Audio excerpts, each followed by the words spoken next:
Hey, what's up guys, it's time to do a speed test comparison between the Google Pixel 4 XL versus the iPhone 11 Pro Max. So I've got the XL versus the Max, the big versions of both phones. You guys requested this video so much, so let's get right into it. As always, we're gonna start off with booting up both phones at the same time. Here we go. And so far, Pixel has proven to be the most fastest phone when it comes to booting up. And yes, it really is the most fastest phone out there as far as the boot up speed is concerned, beating out the Note, and now it's beating the iPhone.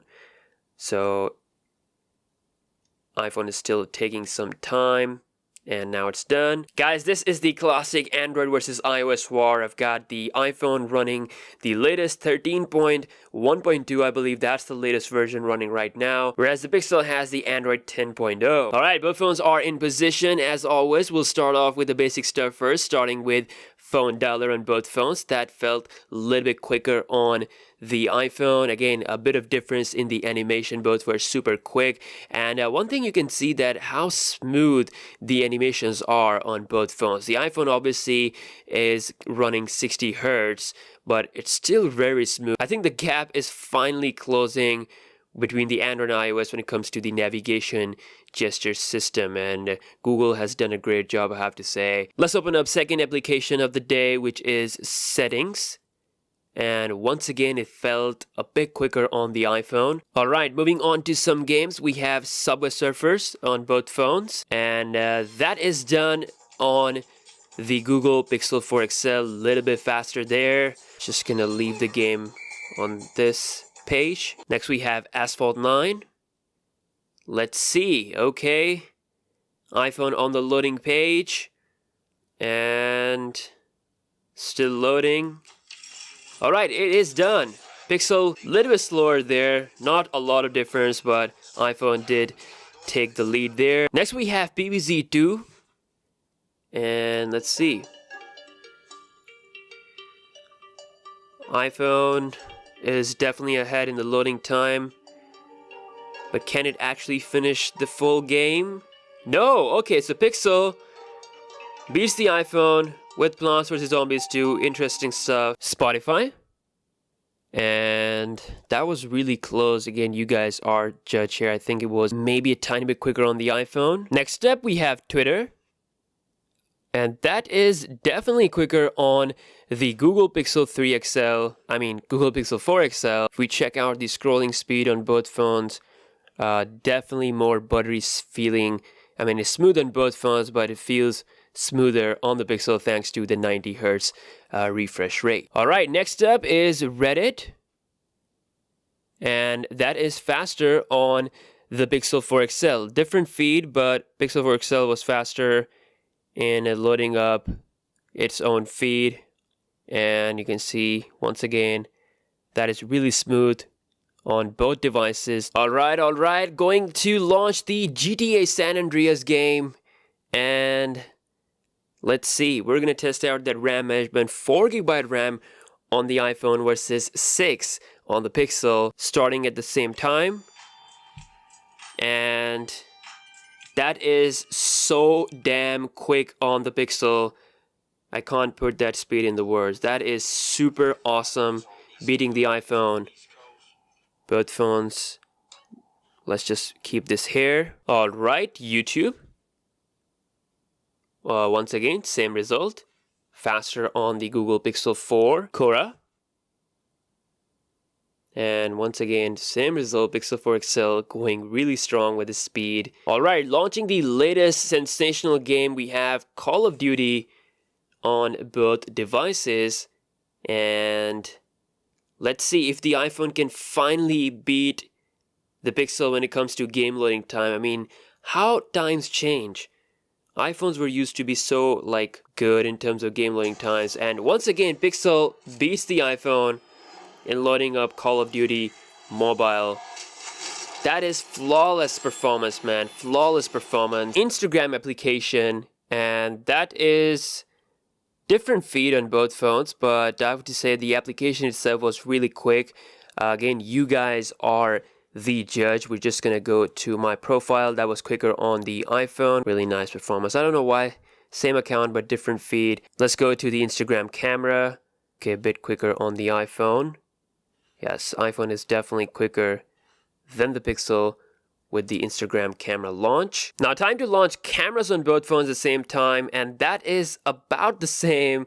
A draw with the camera opening. Time for some 8K image rendering starting with Photoshop Express, and that was super damn quick on the iPhone. Alright, so I've opened an 8K image on the timeline, setting the clarity all the way to the max on both phones. Same thing with the sharpness, going 100, and lastly the L1 effect. Time to export this image in 100% quality on both phones. Save to gallery, camera roll, here we go.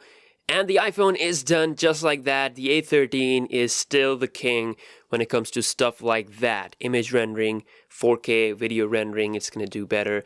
So that was really, really quick. All right, moving on to the browser war. We have wwe.com on both phones. Here we go. And that is definitely quicker on the Pixel in terms of loading the website. I don't know, the Pixel was the first one to come to the website, but the iPhone actually finished the website quicker. So let's see, if we scroll around, very smooth performance on both phones. Yes, definitely very smooth, no lag. Okay, Pixel is like still, seems like it's still loading some stuff if I'm like scrolling really fast.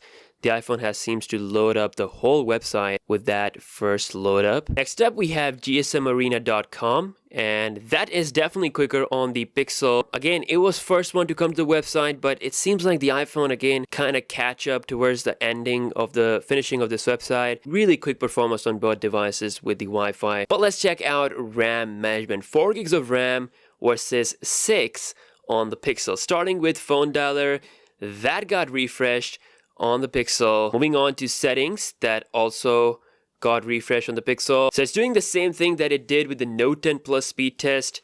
It's pretty much not keeping anything in the memory. Same thing with the iPhone. We have refresh on the iPhone as well with the Subway Surfer. Asphalt 9, okay, that is still there on the iPhone. Pixel, again, it's not keeping anything in the memory, I'm pretty sure. I'm pretty sure Pixel will be refreshing everything except last 3 applications. It's probably something to do with the way they have optimized the stuff.